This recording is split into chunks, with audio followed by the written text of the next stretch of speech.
Hello everybody. Today I'm going to be showing you how to make a chicken and wild rice soup. You'll need 2 chicken breasts, 2 cups of wild rice. I've got 2 garlic cloves.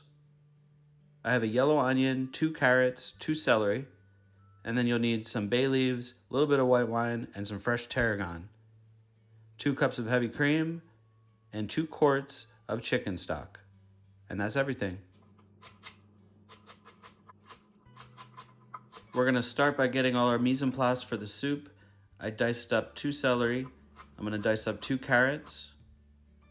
And then you want to dice up 1 yellow onion.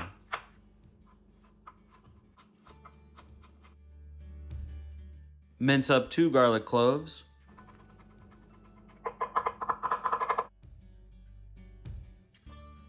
You'll need 2 bay leaves.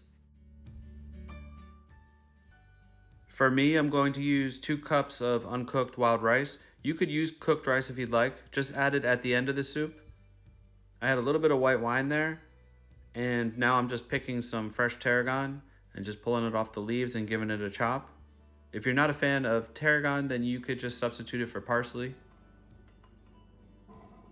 Except for the chicken, all of our soup mise en place is done.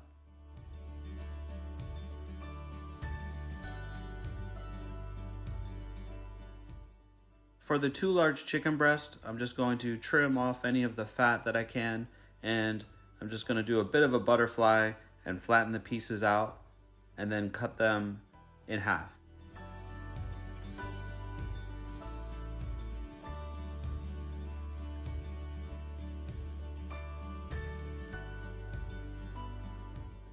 All that we have left is to season up our chicken breasts, give them a nice sear, and then we can start building our soup.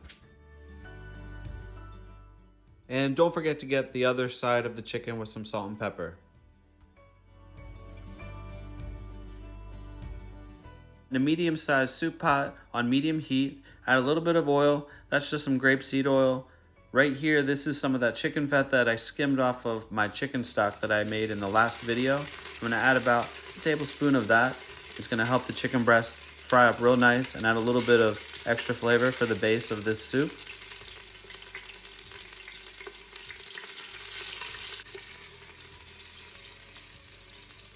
I'm gonna cook the chicken breast for about 4 minutes on each side.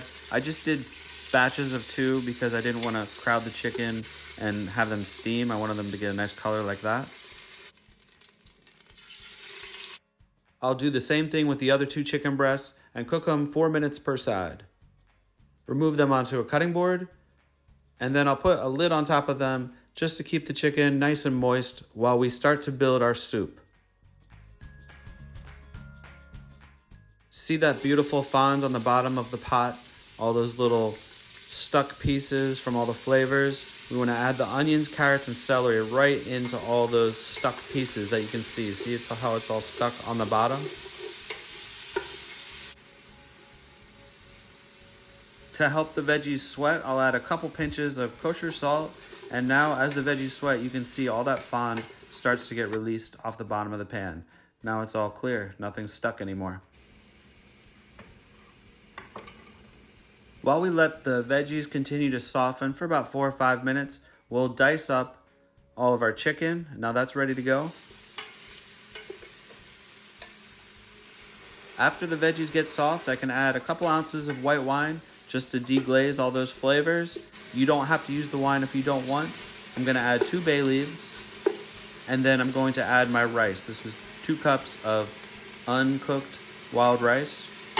I'm gonna mix this through and just kind of saute it with all these flavors for about 2-3 minutes and let the rice kind of open up a little bit. If you're using cooked rice, I'll tell you when you can add that.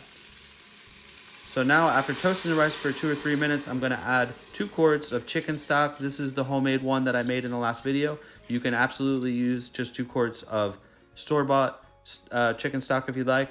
And then I added all the chicken in there, and I'm gonna put this on my range and cook for about 25 to 30 minutes until the rice is done.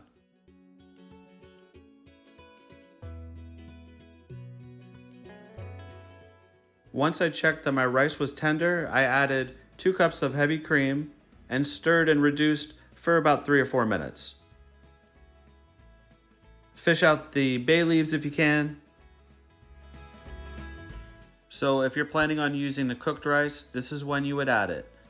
I'm going to put my tablespoon of tarragon in there, hit this up with some salt and pepper, and then just simmer a few more minutes. If you want to make this more like a stew or a chowder, just make a slurry. Just a couple tablespoons of warm water, a couple tablespoons of cornstarch, mix that and whisk it into the soup until you get the consistency you desire. This is how I wanted it, more of a soup, but that's totally up to you. It's hard to make a soup look glamorous, but I promise you, this is the best chicken and wild rice soup I've ever eaten. I hope you enjoy.